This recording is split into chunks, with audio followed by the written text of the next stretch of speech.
చదువుతున్నాను. మాకు ఇప్పుడు మేడమ్స్ మా సబ్జెక్ట్ టీచర్స్ రారు కాబట్టి మేము ఎట్లా చదువుకోవాలి. మాకు నైట్ డ్యూటీ టీచర్స్ రారు కాబట్టి మమ్మల్ని ఎవరు చూసుకోరు. మేము లాస్ అవుతాం. ఇప్పుడు వచ్చిన న్యూ టీచర్స్ క్లాసెస్ చెప్పి వెళ్ళిపోతారు కానీ మా నైట్ డ్యూటీ టీచర్స్ ఎట్లా మేము లాస్ కామా.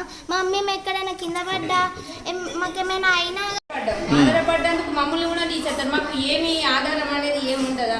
మీరు ఎన్ని సంవత్సరాలు చేయబట్టి? నేను 10 సంవత్సరాలు. 8 సంవత్సరాలు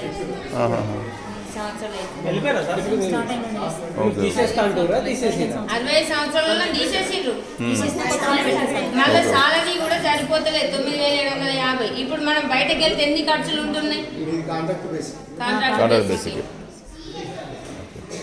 పిల్లలు ఎంత గలీజ్ చేసినాడో మేము ఎంత నీట్గా చెప్తున్నాం. ఆఖరికి మనం సభల లెక్క స్వీపర్ల లెక్క ఇట్లా అవన్నీ ఎత్తిపోసుకుంటే ఇది చేస్తున్నాం. మేము మా ఆరోగ్యం కూడా దృష్టిలో పెట్టుకోక చేస్తే మాకు ఆరోగ్యానికి ఇప్పుడు అయిందా. మేము 9000 పట్టుకోపోతే ఇంకెక్కువ అవుతున్నాయి కానీ తక్కువ అయితే అవుతలేదు. ఇంట్లో వేసేది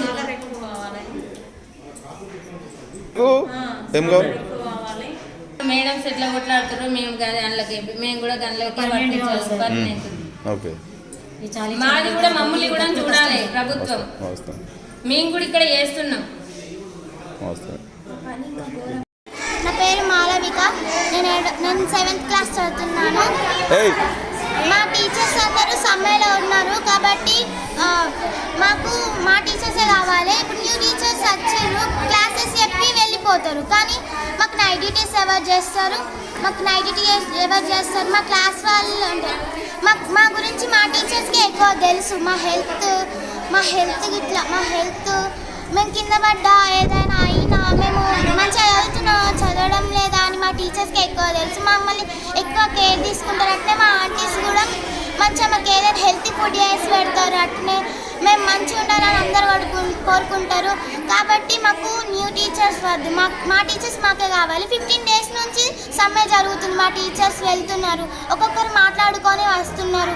వచ్చి ఇక్కడ మాకు క్లాసెస్ చూసుకుంటారు. అందరినీ చూసుకుంటారు.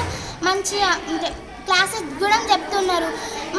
అంటే ఇప్పుడు వాళ్ళు 15 days నుంచి మేడమ్స్ వస్తలేరు కదా. మరి 15 days నుంచి రానిప్పుడు న్యూ టీచర్స్ని ఎందుకు పంపించలేరు. ఇప్పుడు ఎందుకు కొత్తగా ఈరోజే పంపిస్తున్నారు. అందుకని మేమందరం స్ట్రైక్ చేస్తున్నాం. మా టీచర్స్ మాకే కావాలి. మా హెల్త్ పరంగా కూడా మా టీచర్స్ మమ్మల్ని చూసుకుంటారు. మా ఆంటీస్ కూడా మాకు మంచిగా చూసుకుంటారు. మా ఎన్ఎం మేడం అయితే ఇంకా ఎక్కువ. మాకు ఏదైనా హెల్త్ ఇష్యూస్ వచ్చినా కానీ మేడం అమ్మలాగా చూసుకుంటారు కాబట్టి మా టీచర్స్ మాకే కావాలి. అందుకని మేము ఇట్లా okay. Thank you. N Jayasimharao. ఇక్కడ సర్వశిక్ష అభియాన్ ఉద్యోగులు గత 15 రోజుల నుంచి స్ట్రైక్లో వెళ్ళినందున ఈ రోజు నుంచి నిర్వహితంగా రామని చెప్పిన సందర్భంగా డిఓ గారి ఆదేశాల ప్రకారం కేజీబీ పాఠశాలకు 8 మంది ఉపాధ్యాయులు వివిధ పాఠశాలకు చెందినటువంటి 8 మంది ఉపాధ్యాయులను మనం టెంపరీగా రిపోర్ట్ చేసుకోవడం జరిగింది. పిల్లలకి నష్టపోకుండా మార్చిలో 10వ తరగతి ఎగ్జామ్స్ ఉన్నాయి కావున 3 నెలల టైంలో మన పిల్లలు లాస్ కాకుండా ఉండే విధంగా టీచర్స్ వాళ్ళకు సరైనటువంటి బోధన చేసి పిల్లల అభివృద్ధికి తోడ్పడతారని ఆశిస్తూ ఆ పిల్లలందరూ కూడా డిసిప్లిన్గా ఉండడానికి అందరు టీచర్స్ సహాయం తీసుకొని పిల్లలందరి అభివృద్ధికి మేము పట్టుబడతామని తెలియజేస్తున్నాం.